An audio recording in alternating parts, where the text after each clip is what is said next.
Morning everybody, Reggie Time here, playing another 10NL Zoom session on Pokerstars. It is currently 7:20 AM GMT, so I'm not expecting the games to be particularly soft at this time, but as we face a 3-bet with the first hand, and not unusual on Pokerstars. So yes, I'm not expecting the games to be particularly soft. Well, that's not a problem. Hopefully we can get in some fun spots. That's going to give us some good points for discussion. When Gabot doesn't c-bet this dry board, I don't think he's going to have a particularly strong hand very often. So it's only JC Poker that I'm particularly worried about here. So I'm going to take a stab with my backdoor flush draw, my cut shot, and once JC Poker calls, I'm just going to hope I can somehow back into something. I have no intention of continuing betting or bluffing on this board because I just don't expect a player with a 50 big blind stack that check calls such a dry board to ever be folding an ace or maybe even a king. So we're just done with it. I'm not even going to try and bluff the river. If he checks again, I'm just going to check back. And he leads out. We have a super trivial fold.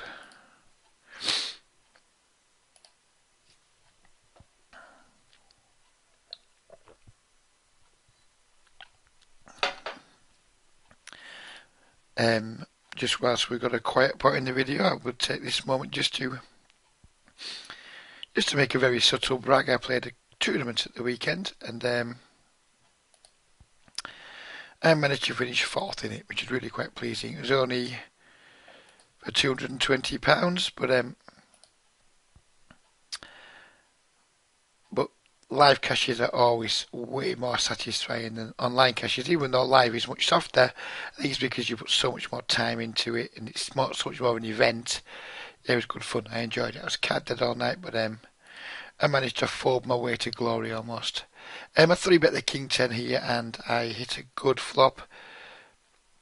I'm going to go ahead and c-bet it. I did 3-bet it because, I could just call with a hand like king 10, but people steal pretty widely. I think we can definitely get called by worse hands pre-flop, and it blocks like ace, king, king, queen. Some of the hands that may sometimes fall, but as the king's a decent blocker.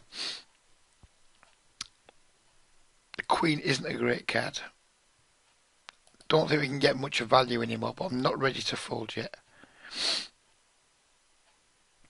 And now it's just a question of, do I value bet my 10 on the river? He's called the flop, he's checked back the turn. Don't think he has a queen very often when he does this, but can we get called by a worse hand? Now the 9's paired, it's can pocket 8's or worse call, and I don't think so, so I'm going to check again and consider calling a bet. I expect him a lot of the time to check back with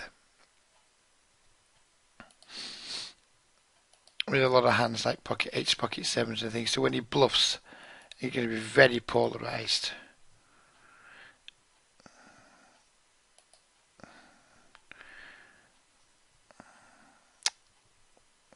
Do I want to check call here? What do I beat?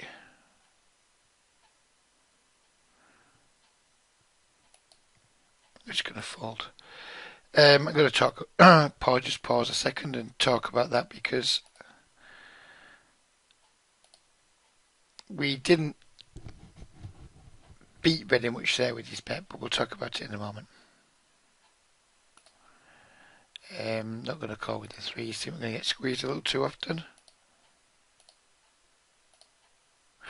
So let's bring this hand up and we'll talk about it. So pre-flop we get min raised. I could just call here. If I had a king 10 suited, something that allowed me to be more aggressive post flop with some draws or some backdoor draws, I maybe would have peeled and then looked for spots to like check raise or do something a little bit funky. But with king 10 off suit against a wide range, I'm happy just to 3-bet with it as a bluff, knowing that if I get called, sometimes I'm going to be behind, of course I am, but also sometimes they're going to be a front Jack 10 suited, 9 10 suited, 8 10 suited, um, some Queen highs, Jack highs. There's lots of worse hands that can absolutely call this 3-bet. Lots of better hands too, but enough worse hands that I think it's fine. It works as a bluff, and it works as it's playable post flop. So I'm happy to 3-bet it and fold it to a 4-bet. When I've had a hand like King 10 suited, and I've 3-bet it and I got 4-bet, I'd be a little bit disappointed because suited hands just have way more playability post flop. They give us way more ways to be aggressive post flop. So we get this flop. It's a really good flop for our hand. We can, if he's called with pocket pairs, like pocket fives, through pocket sevens, pocket eights, he's not folding here. He's not folding Jack 10 suited. He's not folding Queen 10 suited, etc. So we make a c-bet and we get called. So when we get called here, what does his range look like? We don't know him very well, so it could still look pretty wide. Maybe he doesn't 4-bet ace queen pre-flop, for example. Maybe he doesn't 4-bet ace king pre-flop. Maybe he's just got a hand like ace jack that he's floated the flop with. There's lots of hands that still aren't better than us, but the queen's not a good card in terms of when I value bet, what do I get paid by? Because all of a sudden pocket eights, pocket sevens, pocket sixes, they're probably going to fold. Queen 10 has just improved past me, so it kind of leaves Jack 10, maybe 10-8 suited or something like that, as one of the as some of the only hands that can call. So betting for value doesn't really work out too well for us, and betting as a bluff doesn't work out well at all. I can't think of any better hands here that fold. Pocket jacks, the queen's not a great card for pocket jacks, but it's got an open end there. So it doesn't work as a bluff, it doesn't work as a value bet, so checking then becomes the logical play. So we check, he checks back, and then 9 comes on the river. All the problems we had in the turn are still there on the river. Can we get value? If we bet now, does pocket 8s call? Does pocket 7s call? Maybe sometimes. It wouldn't be the hardest thing to put us on a hand like ace king that's give up then decided to bet when he's checked back. So we can have ace king here, we can maybe have ace jack, and it would take a similar line. Although I would bet ace jack on the turn personally. So we could maybe get some very thin value from his bluff catchers. But I don't think we can get enough value that it's worth betting.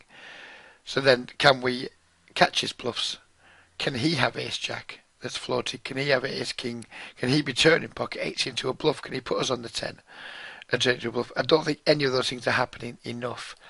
And I was planning on bluff catching, but then when he bets that much, we're getting like just under 3-1 on a call. So we only need to be good around 25% of the time or so here. Not sure the exact maths, but it's around 25%. Do I think we have the best hand 25%? Maybe. It's close, but in the micro stakes, and he could be a good player. He could just be understanding my ranges weak here and just bluffing. He could just have randomly floated the flop and then decide to bluff. He could be a good player, but I don't know that about him. Don't know anything about him, and generally I've learnt the expensive way and the hard way that paying off river bets in micro stakes poker is a good way to have a downwards trending green line on your holder manager graphs. So I tend not to pay off too much. Could I play this hand differently? It would have played a lot differently had I not 3-bet pre-flop.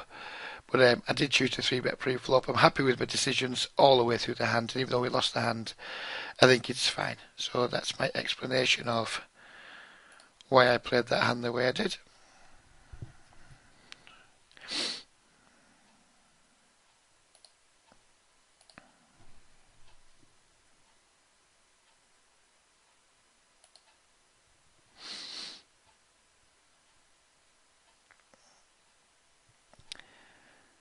Because of this character here on the button who's got the less than 100 blinds, I'm going to open ace queen suited with 3x rather than 2.5x, expecting to get called a lot by this player. I'm going to see bet this dry board. I'm going to continue on any queen ace or king, pretty much give up on anything else.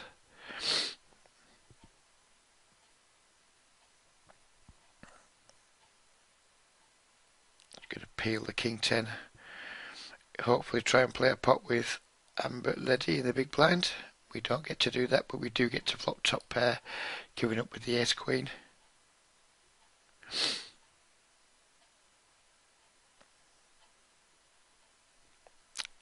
It's 20 cents bet. Do I want to raise this 20 cents bet for value?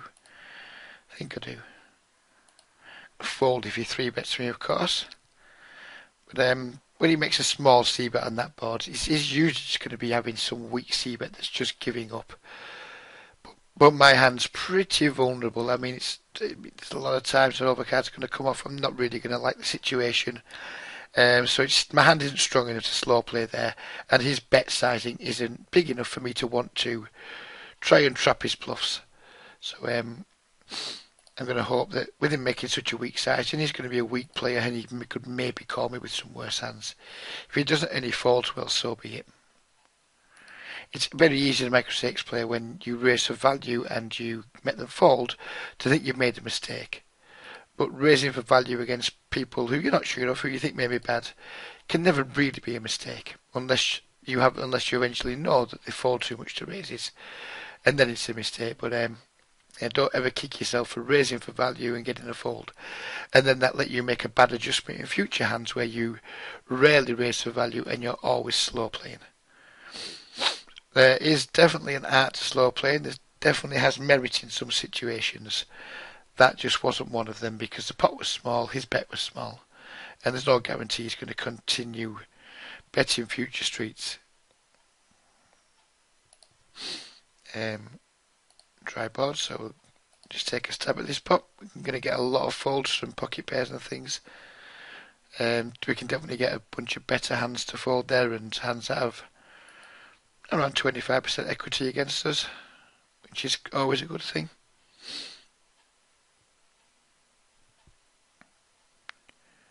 I haven't snap folded the ace-5 suited yet because if one more player comes along, I will play the pot. And one more player has come along, so we shall participate. And this is going to be a good spot to go for a check raise. Nut flush draw, one overcard, which may or may not be good. Backdoor straight draw.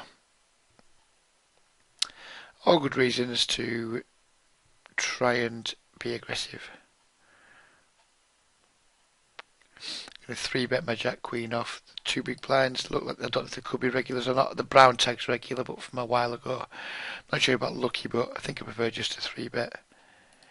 Here we'll go for a check raise. There's 110 in the pot, so if we make it around 110, we're not going to be giving people too much of a good price to bluff catch. We'll talk about this hand in a minute. We'll talk about the sizing of this in a moment. I think it's a mistake that players often make. We picked up a cold caller in the big blind with the jack queen, and we've hit an okay flop. It's pretty dry. So I'm going to c-bet here, and my plan is to double barrel any 9, queen, jack, king or ace. We have a lot of cards we can double barrel. We don't hit any of them. We hit a 7. I think his range for just cold calling here is going to be decent broadways and decent pocket pairs. Even though we block jacks and queens pretty hard, doesn't mean to say he can't have them. So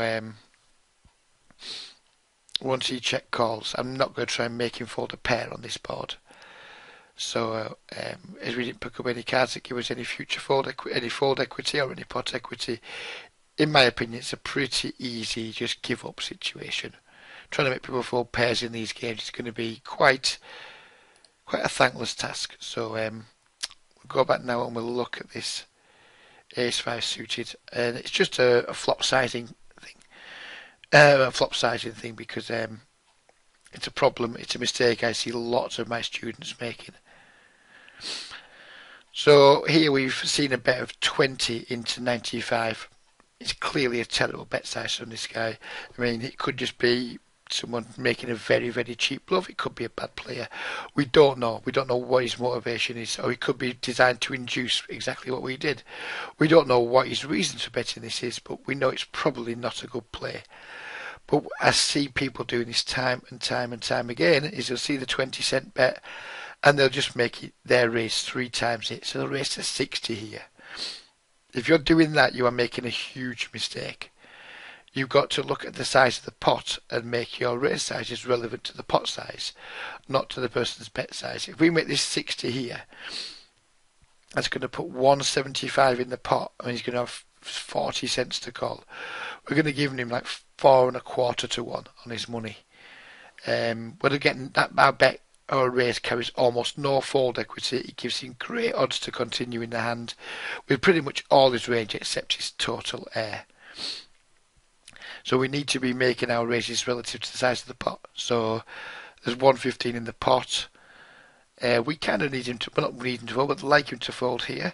So I just made a pot size bet. Well, it wasn't a pot size bet, but I made a raise. It was equivalent to the size of the pot.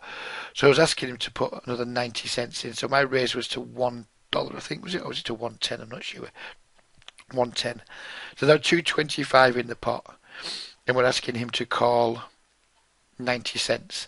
So instead of giving him 4 to 1, we're giving him like 2.4 to 1, something like that, which is significant. We need to be charging people to stay in pots against us if we're in front, which we're not here most of the time, but some of the time we are.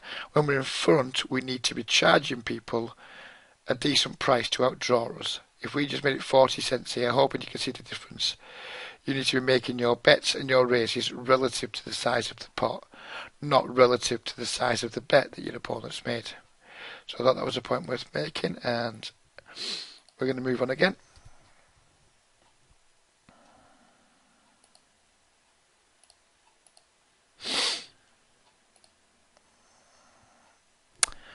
Oh, I get 3-bet a lot in these games.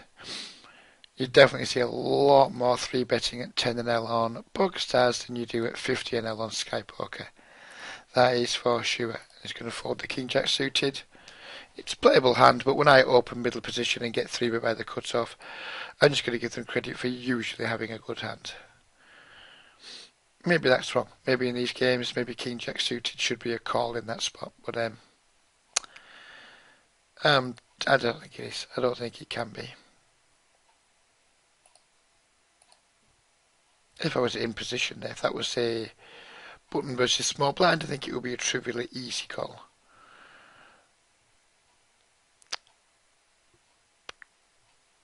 I'm going to 3-bet my King Jack offsuit here. Particularly when I call it and get squeezed. It blocks a lot of the hands that call or 4-bet. A decent spot to C-bet bluff, and if we get called again as earlier, we have a playable hand. Nobody with small text behind us, so we'll revert to our 2.5x.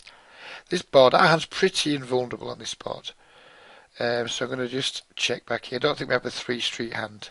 So we check back here, we give him a chance to make some probe bets with worse hands.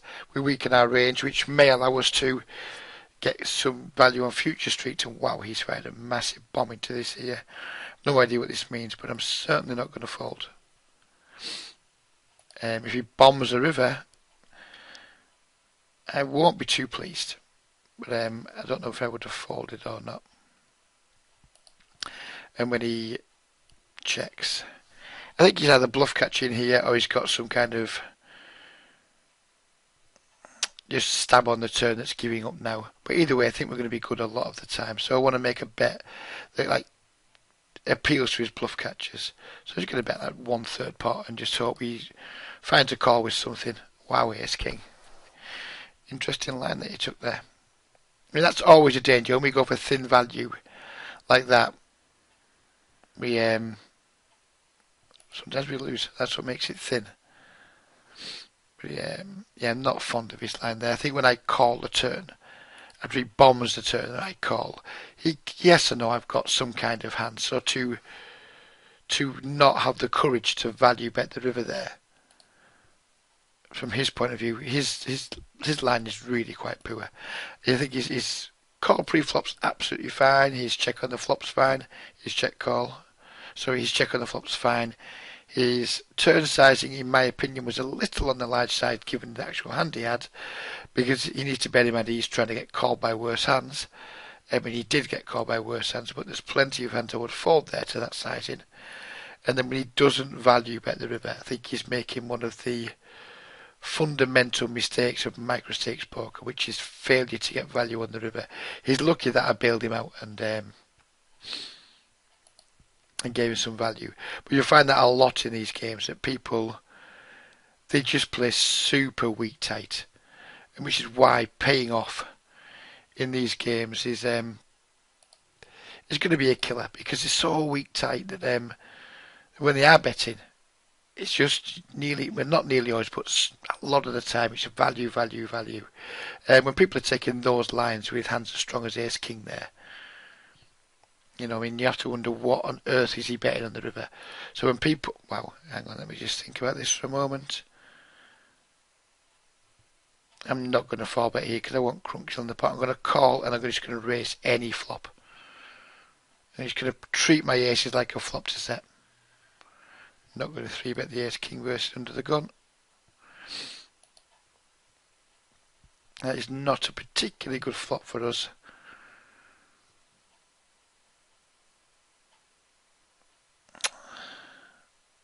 And now my plan has changed to just call and see what Crunkville does. If Crunkville raises here, or I'm just going to get out of the way, and if he doesn't, if Crunkville folds and there's no club on the turn, I'm just going to stack off against Meng or Mengel, whatever the heck he's called. Unfortunately, we get a club and our slow play has gone horribly wrong.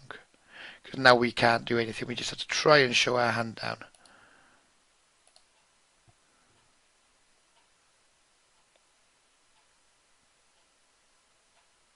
And we're just going to fold here. I have no idea what he's just done.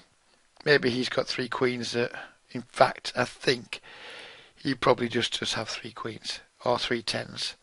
So it was scared of the turners, now shoving the river. So yeah, our slow play's gone wrong there. But that's what happens.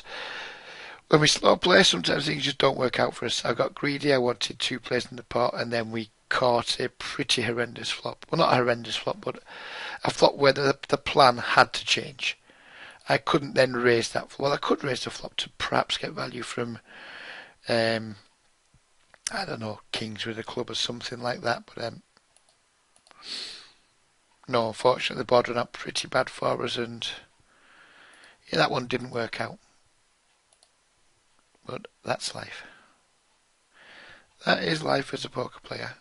You know, you have good plans, and then they change. But sometimes it's a good example of how when you have a plan, and then the board doesn't cooperate, how sticking to that plan would be a mistake, and how we just have to adjust and just make adjustments to our plans on the run. It didn't work out, but there's no point getting frustrated by it and sticking to your original plan if that plan is now a bad one. I'm going to go for some thin value again here with my 10. I'm going to fold if we get raised. And then we need to decide whether we can bluff catch the river or not. I think you can have lots of draws here. I think the jack's a decent card on the river because it makes it less likely he has a jack. I don't think he'll value bet a 10 if we check to him. So I think he's going to hopefully bluff a decent amount with king, queen, any good shots that you can have. Things like that.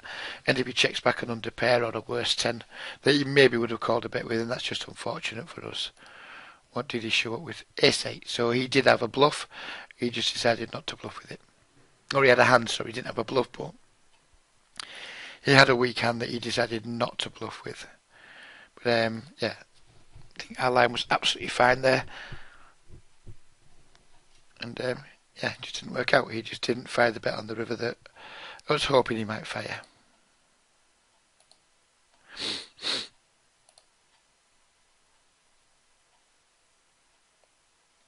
Seven, 8 suited. Looks like we have at least 2 weaker players in the pot. Well, 3. Less than 100 blinds, less than 100 blinds, less than 100 blinds. Now these could be pro short, well not pro short side, but you know what I mean. But that said, still good. It's too strong to, not too strong. It's too much of a good opportunity to play a pot to weaker players. We're going to fold when he 3-bets, so it's not folding here with my pair and my plethora of backdoors on a pretty dry board. Double barrels. call here because I want to play pots with somebody who's not playing 100 blinds. I'm going to go for a raise here. And the plan is to raise small on the turn and then shove the river to get him off. I mean, I think we can definitely get somebody off aces, kings, queens here. If he's got a set or something or two bet, clearly he's not going to fold anything. But I think we can get him to fold a lot of hands that we're beating here.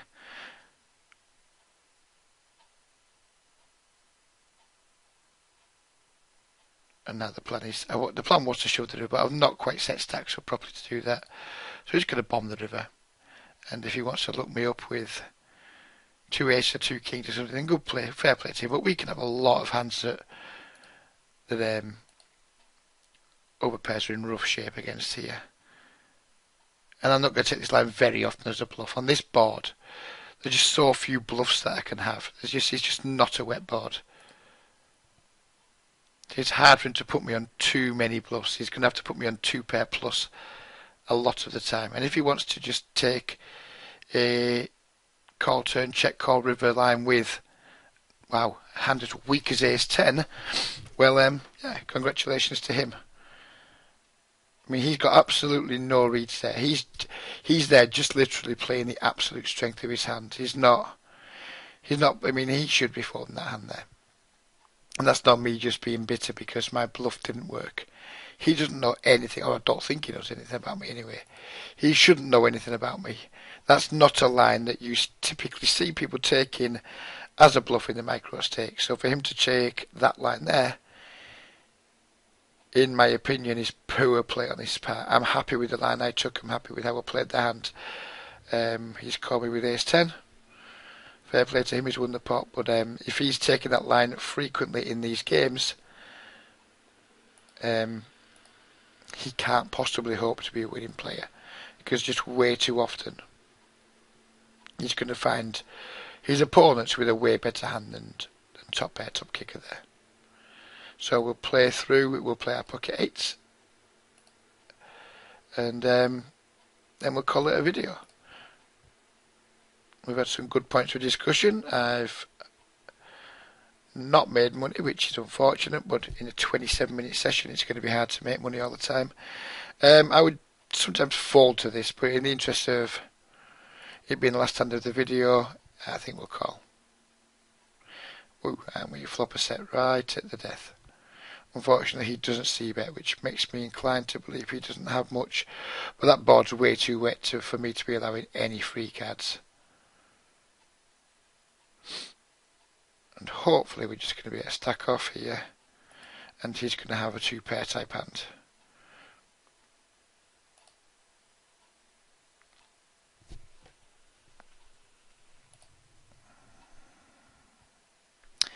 And unfortunately we don't get the corner of it. But yep, I hope you enjoyed the video. There's definitely been some interesting points of discussion. I hope you enjoyed the format of it, where we stop, we pause and we discuss things. I'm trying to squeeze as much content into these shorter videos as possible, and I hope I've achieved that. So yeah, I think we'll call it a day for now, and until the next time, take care and goodbye.